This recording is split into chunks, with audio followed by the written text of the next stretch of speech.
plans na magkaroon ng Starstruck Reunion Project movie ba yun? Ano Di ba nakwento mo nangyari? dati na gusto mo yun? Pinipitch ko pa. Pangarap ko na makapag Starstruck Reunion movie or Starstruck Reunion limited series. Maganda rin kung parang limited series.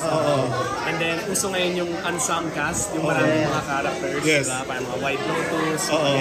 So, pangarap pa. Okay. So, magpipitch pa ako siguro sa mother station ng Starstruck, GMA, or our other co-production partners like Regal, kung merong interesado. Pero ako, it's been 20 years. So, parang interesting to have a reunion. Direct malaking tulong kung matuloy, malaking tulong yan kay Mark Heras pag nagkataon.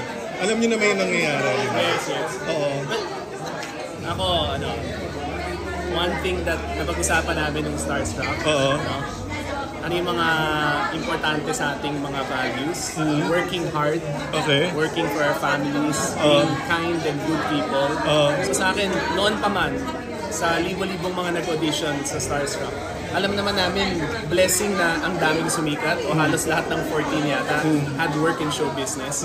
Pero alam naman natin yung laban ng buhay is more than just show business. So I admire like all of us who parang yung pursue different paths para itaguyod yung kailangan mo. Okay. You have a message for Mark? Ay, Mark, isa ka sa mga pangarap ko makatrabaho, leading man since we started out.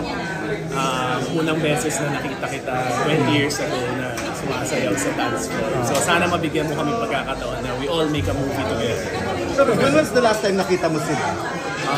Matagal na. Ang nakakita ko siguro dahil nakatrabaho ko sa ABS, siguro si Christine. Yes. Every now and then, sina Katrina, Nadine, Sheena. Pero because naipunta ako sa ABS, sila na sa GMA, hindi ko masyado nakakatrabaho. Nakikita ako nakakatrabaho. Pero napapanood mo ba yung mga nilalabas na video ngayon la Katrina? Yung mga reaction nila sa Starstruck? Tita Dogs. So ano nasasabi mo? Tingin ko dapat kasama sa pelikula yan si Tito Douglas. Okay, Douglas. Okay. Pero napipitch mo na malapit na tingin mo. First, we're pitching the idea of bringing them together. So I think yun yung isang unang pinaka-importante. And gusto ko rin sana makatrabaho ko sila sa Romel, the original Queen. Ang galing magsusulat na baka sila yung may idea for what's a good story for them. Okay. Parang unang muna is, can we do this together? Okay. Direct may project ka rin ba with Kim Chu and Paula? Wala pa sa ngayon. Kasi na-mention mo silang dalawa sa press.